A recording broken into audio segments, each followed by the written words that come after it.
Diakonia vastaanotolle ihmiset tulevat eri syystä. Osa voi tulla sen takia, että on menettänyt jonkun läheisen tai on saattanut tulla avioero tai kokee yksinäisyyttä. On ehkä jotain mielenterveyspäihdeongelmia tai on ihmissuhdevaikeuksia tai on taloudellista ongelmaa. Tai haluaa puhua jostain hengellisistä asioista, haluaa ehkä saada rukousapua. Haluaa vaan miettiä ja pohtia elämää ja ei ole löytänyt semmoista ihmistä, kenen kanssa voisi keskustella ja puhua. Kaikki on tervetulleita diakonia vastaanotolle. Vastaanotoilla yhdessä mietitään asiakkaan kanssa hänen elämäntilannettaan ja mietitään, että mitä voitaisiin tehdä, että se tilanne voisi helpottua ja asiat alkaa järjestymään. Jos me koetaan, että me ei voida auttaa, niin sitten voidaan ohjata eteenpäin. Ja me tehdään yhteistyötä sosiaaliviraston ja kotihoidon kanssa ja myös muiden yhteistahojen kanssa. Apua voi saada taloudellisiin ongelmiin, vaikka se on se on nykyään aika pienimuotoista tämä taloudellinen auttaminen. Ihmisille voidaan myöntää osto-osoituksia 20–40 euroa. Ja kaikki tämä, mitä me annetaan apua, niin on tapauskohtaista ja yleensä se on kertaluonteista. Diakoniatyössä yksi ihan mielestäni tärkein työmuoto on asiakasvastaanottotyö. Aika moni ihminen saattaa ensin tulla tänne diakoniatyön vastaanotolle taloudellisen asian puitteissa. Mutta kun kertoo hänelle, että niihin meillä on aika pienet mahdollisuudet auttamiseen niissä raha-asioissa, joista lakisääteisesti kuitenkin sosiaalitoimi pääasiassa vastaakin ja pystyy parhaiten auttamaan, niin että meillä painotetaan enemmänkin sitä hengellistä ja henkistä puolta, että voi varata aikaa ja tulla juttelemaan ja keskustelemaan diakoniatyön tekijän kanssa niistä omista asioistaan. Kaikki meidän asiakkaat, jotka tulee vastaanotolle, niin ne on tavalla tai toisella kriisiasiakkaita hirveän erilaisista tilanteista ja monilla saattaa olla monenlaisia ongelmia päällekkäin. Isoin haaste on ne taloudelliset vaikeudet, mutta moni haluaa tulla ihan keskustelemaan myös omista asioista.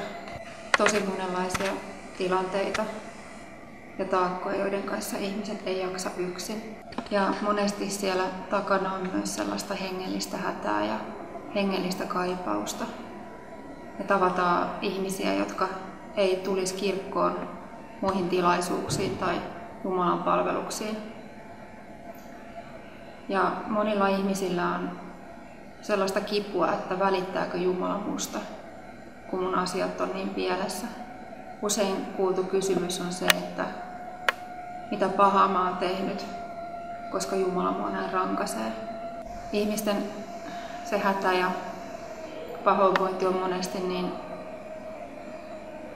rankkaa ja jotenkin niin vaikeaa, että omat sanat kuivuu kasaan ja ei tavallaan ole selkeää ratkaisua, miten diakoniatyö voisi auttaa muuta kuin olemalla läsnä ja tukemalla, kuuntelemalla. Mutta silloin kun omat keinot loppuu, niin aina voi ehdottaa, että saanko mä rukoilla sun puolesta. Me rukoillaan sellaisten ihmisten puolesta, joiden puolesta kukaan ei ole ehkä koskaan rukoillut. Moni ihminen, kun saa tätä apua ja eheytymistä, haluaa sen jälkeen itse lähteä myös auttamistyöhön mukaan. Ja se on tosi hienoa myös, että moni voi löytää sitä kautta paikan ja tehtävän seurakunnassa itse, kun on ensin saanut itse apua, niin voi myös lähteä auttamaan muita. Ja parhaimmillaan ihminen saa uuden mahdollisuuden monien vaikeuksien jälkeen päästä paremmin jaloilleen ja elämästä kiinni. Ja se on aina se paras työ ja palkka tässä työssä, että saa nähdä ihmisten eheytymistä ja sitä, miten he löytävät parhaimmillaan elämän Kristuksen elämänsä ja sen parhaimman rakkaussuhteen, joka kantaa sitten elämässä vaikeinakin aikoina.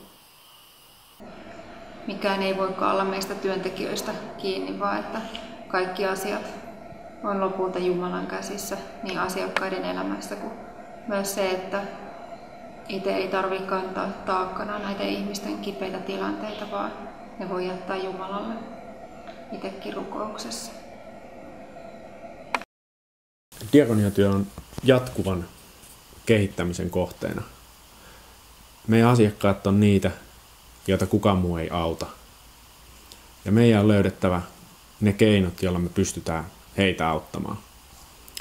Esimerkiksi ennen 90-lukua diakoniatyössä ei ollut ollenkaan taloudellista avustamista, ja tällä hetkellä se on oikeastaan siinä keskiössä.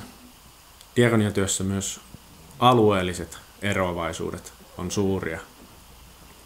Esimerkiksi se diakoniatyö, mitä täällä Itä-Helsingissä tehdään, on erilaista, mitä Länsi-Helsingissä tehdään. Ja toisaalta taas Helsingistä tehtävä työ on täysin erilaista, mitä esimerkiksi Rovaniemellä tehtävä diakoniatyö. Ne tarpeet määrittää sen, että minkälaista työtä meidän on tehtävä. Ja se on se jatkuva haaste, että miten me pystytään vastaamaan just meidän alueen ihmisten tarpeisiin.